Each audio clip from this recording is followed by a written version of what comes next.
Every afternoon at exactly शाम के 4:17, 8-year-old Lily Harper pushed open the heavy glass doors of the Cedar Falls Public Library. The timing mattered to her. Not because anyone told her it should, but because habits made life feel safer. The library smelled like old paper and lemon cleaner. It was warm in winter, cool in summer, and nobody asked questions. Lily liked places where adults whispered instead of shouted, where problems felt smaller because they were surrounded by shelves that had survived decades. She walked past the computers, past the local history section, and sat at the same corner table near the window. Third chair from the left. Always. Her backpack hit the floor with a soft thud. Outside, Iowa skies hung low and grey, rain tapping gently against the glass. Lily rested her chin on her hands and watched people hurry past with umbrellas and coffee cups, all of them moving somewhere important. She wondered what it felt like to be sure you were going home. Her mother, Emily Harper, had taught her these routines without ever calling them lessons. After school, Emily would say, tying Lily's shoelaces tight, "You go straight to the library. Homework first. I'll get you by 7. Emily worked nights cleaning a medical clinic, and mornings folding linens at a roadside motel. She smiled a lot, but only with her mouth. Her eyes were usually elsewhere, calculating hours, bills, distances. Habits were how Emily stayed upright. And Lily learned early that following them meant survival. She opened her notebook, wrote her name neatly at the top of the math page, then stopped. Her pencil hovered. That morning, Lily had woken up to hear her mother crying again. Not loud crying, the kind people do when they don't want to be heard. The kind that leaks through walls anyway. Lily lay very still in bed, counting the cracks in the ceiling. She counted because counting was something she could control. She didn't tell her mom she had. She never did. Instead of math problems, Lily turned to the last page of her notebook, the page she saved for drawings and thoughts she didn't know where else to put. She stared at it for a long time. Then she began to write. Her handwriting was careful, slow, each letter formed like it mattered. Dear someone, my name is Lily Harper. I am 8 years old. I live with my mom. She works very hard and is very tired. She paused, erased a word, rewrote it. We don't need toys. I know those cost money. I don't need a phone or games. I just want a home where my mom doesn't cry at night because she thinks I'm asleep. Her chest felt tight, but she kept going. I promise I am quiet. I do my homework. I help with dishes and laundry. If you don't want kids, I understand. I just wanted to ask because my teacher says asking is brave. She read it once, then added one more line at the bottom. If you can't help, it's okay. I hope you have a nice day. Lily folded the paper 3 times, pressing the creases flat with her thumb. She didn't know who someone was. She didn't imagine millionaires or miracles. She just believed that words, once written, had to land somewhere. Near the library exit stood a crowded corkboard, flyers overlapping like fallen leaves.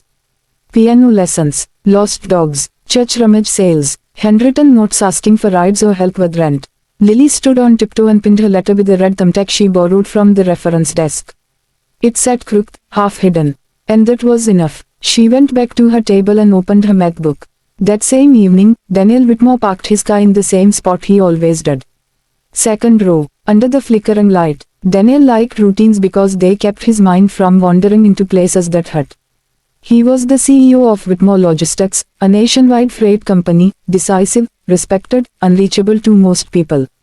But on Tuesday nights, none of that mattered. On Tuesdays, he was just a widower with a library card. 3 years had passed since his wife, Claire, died suddenly from an aneurysm. No warning, no goodbye. One moment she was asking what to cook for dinner, the next she was gone. Daniel survived by building habits the way other people built walls. Morning runs at subah ke 5 baje. Black coffee, no sugar, no television. 1 hour in the library every Tuesday. Books were predictable. They ended. Life hadn't. He written a biography he didn't finish, grabbed a novel he probably wouldn't read, and headed toward the exit. That's when he noticed the corkboard. At first, it was just the handwriting. Uneven, childlike, careful. Daniel stopped. He read the letter once. Then again, something in his chest tightened, sharp and unexpected, like a memory waking up. He thought of the house on Maple Ridge Road. 4 bedrooms, empty since Claire's clothes were donated, her toothbrush thrown away, her laugh turned into an echo. I'm not ready, he'd told himself every year. But readiness, he realized, had quietly become a habit of delay. Daniel stood there so long that a librarian glanced at him twice. You all right, sir? She asked. He nodded, folding the letter carefully back into place. He didn't take it, didn't change a thing. But that night, for the first time in 3 years, Daniel didn't go for his run. He sat at his kitchen table until sunrise, staring at the keys to a house that no one lived in. And thinking about a little girl who believed that asking was brave. Her coffee mug hovered halfway to her lips. Lily was at the small kitchen table, swinging her legs, humming softly as she packed her one backpack. Nobody knocked on their door in the morning. Bills came in envelopes. Bad news came by phone. And hope usually didn't come at all. Another knock. Emily's first instinct was fear. Rent was late. It often was. She wiped her hands on her sweater and walked to the door, heart beating faster with every step. She opened it a crack. A man stood in the hallway.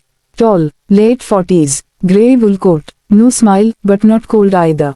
His eyes looked like they had learned restraint the hard way. "Ms. Harper?" he asked gently. "Yes, my name is Daniel Whitmore. I read a letter yesterday. At the Cedar Falls Public Library." Emily's breath caught. Before she could answer, Lily appeared beside her, eyes wide. "The letter," the man continued quietly, "was written by a little girl named Lily." The hallway felt suddenly too small. "Ek se ek don't know what you were talking about," Emily said automatically, the words of a mother trained to protect first and ask later. Daniel raised both hands slightly, not surrender, but reassurance. "I'm not here to report anyone. Or judge. I'm here because I couldn't sleep after reading it." Lily tugged on her mother's sleeve. "Mom," she whispered, barely audible. "He's the one, the someone." Emily looked down at her daughter, then back at the stranger. Her knees felt weak. "May I come in?" Daniel asked. Just for a minute. They had nothing to hide, but everything to lose. Emily stepped aside. The apartment was small, too small for secrets. Daniel noticed everything without staring, the peeling wallpaper near the sink, the patched couch, the stack of library books on the floor. Clean, careful, proud. Lily sat very straight at the table. Daniel didn't sit at first. He stood, hands clasped, like a man unsure where he belonged. "I want to be clear," he said. "I didn't come because I felt sorry for you." Emily stiffened. "I came because your daughter reminded me of something I forgot." He finally sat, across from Lily, lowering himself to her level without thinking. "You wrote that asking is brave," he said to her. "Who taught you that?" "My teacher," Lily answered. "She says people don't fail because they ask. They fail because they don't." Daniel let out a slow breath, the kind that comes when truth hits deeper than expected. "I lost my wife 3 years ago," he said, turning to Emily. "Since then, I've lived very carefully. Same routines, same excuses. I told myself I was being responsible. But really, I was practicing being alone." Emily listened, arms wrapped around herself. "I own a house," Daniel continued. "It's empty. Has been for years, and every morning, I drive past it and tell myself I'm not ready." He looked at Lily again. "Your letter made me realize something. Waiting can become a habit. And habits shape who we become." Silence filled the room. Then Daniel opened the folder he'd been carrying. Inside were papers, neatly arranged, official, unmistakably serious. "I'm offering you that house," he said. "To live in, rent-free, no deadlines, no cameras, no conditions." Emily stood up so fast her chair scraped the floor. "No," she said, shaking her head. "We can't, this is too much." "We're not." Daniel raised a finger gently. "Let me finish." He slid a document forward. "There's also a small trust. For utilities, school supplies, transportation, nothing extravagant, just stable." Emily's vision blurred. "Why?" she whispered. Daniel didn't answer immediately. Instead, he looked at Lily. "Because once," he said softly, "someone gave me a home when I didn't know I needed one. And I promised myself I'd pass it on. I just forgot until yesterday." Emily's composure broke. She covered her mouth, tears slipping through her fingers, ugly, unfiltered, years overdue. "I work," she sobbed. "I try so hard. I never asked." "I know," Daniel said quietly. "Your daughter did." Lily stood up and walked over to him. "Will my mom be able to sleep?" she asked. Daniel swallowed. "Yes," he said. "I think so." 3 weeks later, sunlight poured through the windows of a house on Maple Ridge Road. Lily ran from room to room, barefoot, laughter bouncing off walls that hadn't heard joy in years. Emily stood in the kitchen, hands shaking as she opened cabinets that went empty. That Sunday, Daniel arrived with groceries, nothing fancy. bread, milk, apples. He stayed for dinner, not as a savior, not as a CEO, just as a man relearning a habit he once lost, showing up. Final moral. The most powerful changes don't come from money. They come from breaking the habit of waiting. A child's courage, a mother's endurance, a widow's choice, and one quiet knock that turned survival into a home.